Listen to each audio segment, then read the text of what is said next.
So this is a bonus fearless question this week. A little something extra special.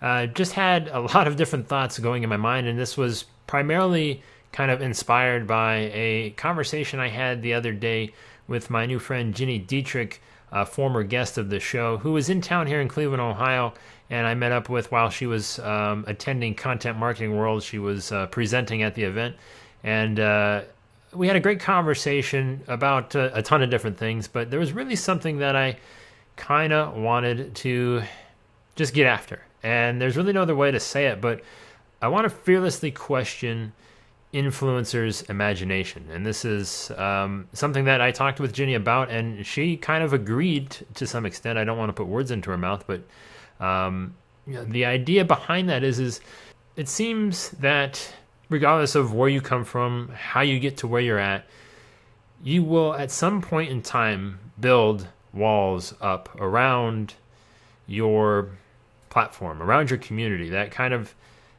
still, to some extent, says this is as far as our relationship goes. And that's probably a good thing to do for a lot of different scenarios. But I would say that sometimes, most of the time, with people of influence who have people who pay attention to what they do, let's just put it that way, they will almost inadvertently put up the walls much sooner than they probably should. Some build them higher than others. Others have a little more fun with it. I think this all comes down to having fun. You know, it's like everyone was at some point. I'm going to use a music reference because we all know that's the only thing I can really reference. But it's like everybody started in their parents' garage playing music. You know, somewhere, some way, there was something that they said, man, if we were ever doing this, if we ever made it here, we would definitely be doing this. Or we definitely would not be doing that. And you know, that's the thing is once you actually make it, are you going to remember that? Are you going to remember what it felt like, those thoughts that you had about the people who were in the position you were seeking?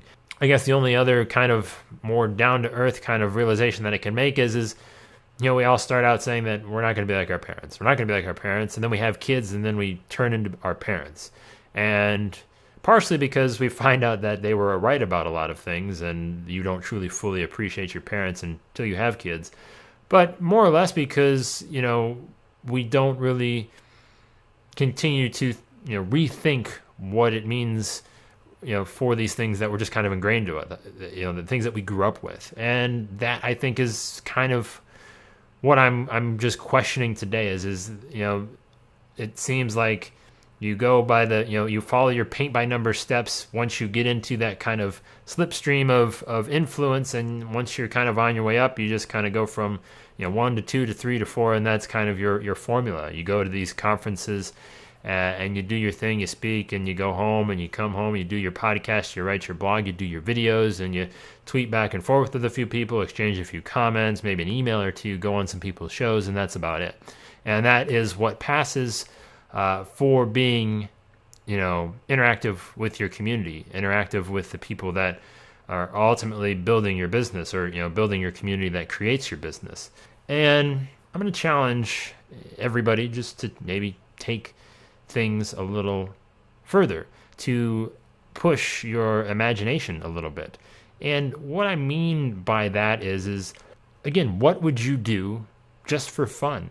Just to say, listen, this would be a little bit of fun. Let's see what happens. You know, for example, I'm going to be going to Inbound 14 here next week, and that's up in Boston for HubSpot's annual marketing conference.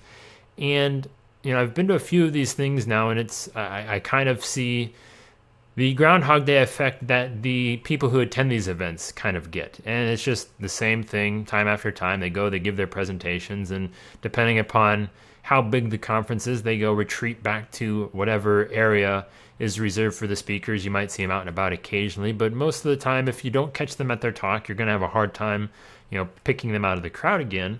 And, you know, that's primarily, if you're doing things the right way, you know, what you're going to those events for is to actually physically meet people in real life. Because, I mean, we can learn anything that we want online any day of the week and twice on Sunday. But when you actually go to these events, you want to do the one thing that you can't do online, and that is meet these people and make these connections, network. And that is the ultimate, you know, goal, at least in my opinion, for somebody that is going to these things.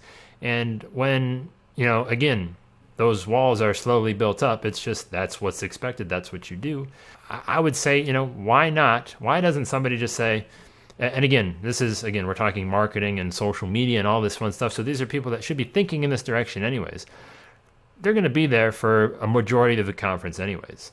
Just to give you one example of something that could happen. I might try and see if I can talk somebody that I know into doing this. Maybe Ginny's going to be the one. I'll see if she's brave enough to give it a shot. But this is just one idea to kind of break down that imagination, or the lack of imagination, I guess. And let's just say, everybody wants to get access to these people that they've come to see speak, hear what they have to say. But again, that's it. You can talk to them for the 45 seconds to a minute that you get after their talk before they have to go run off to do whatever. Why don't we, why doesn't that speaker, why doesn't that influencer kind of stir things up? Why don't they say, hey, the first 3 people to meet me at, Hall C at, 2:15 right now, can, accompany me around the conference for the rest of the afternoon and just hang out with me? Or why not just say the first person to meet me here can come and be my guest at the speakers only party or whatever event that they're doing for the speakers or the people there. And you would be that ambassador for your community in a very direct way, and that person would be a lifetime supporter of you. And if you can create enough, engagement on those platforms, you're also going to make a bit of a ruckus at the event itself and get people talking, and again, talking about you. And ultimately that's what everybody's there for anyways, because it is, hey, I have something here, that I want you to pay attention to. And that's, a good way to do it. And you're going to be there anyways. So instead of talking with, the people that you see at all of these different events all the time, why not do something that is going to, get noticed, shake things up a little bit, and really push the limits of again, what you might be able to do. I just ask you again the question: if you could just do anything for fun, just randomly, and do it in a way that surprises and delights the people that are in your community, what would it be? If you are one of those people and you want to kind of come back and say, this is not going to work, you're stupid, Joey, I don't even know why I wasted the 8 minutes listening to you tell me about this, well, that's fine. I welcome that.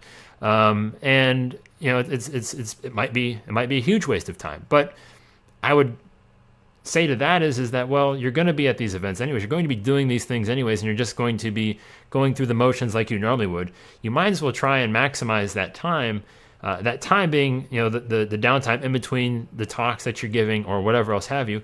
Or heck, even just say, first person that here, let's go out and have lunch together or something. It's just something like that. Connect in a way that is genuine, authentic. Again, just spewing buzzwords out of my mouth right now. You can slap me if you want. But do it in a way that is refreshing and fun. And let's see what happens. I'm all for it. If anybody else who is also part of these communities is for it too, well, let me know. Feel free to share this around.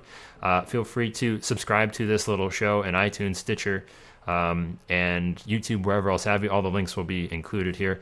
But let us know. Comment, questions, whatever. Let's just kind of see what this does. But that's it. I just wanted to take a little minute on kind of an off-topic, just a bonus episode here to fearlessly questioning influencers' imagination. That's it. I'm Joey Giangola. Appreciate the time as always. Take it easy, everyone.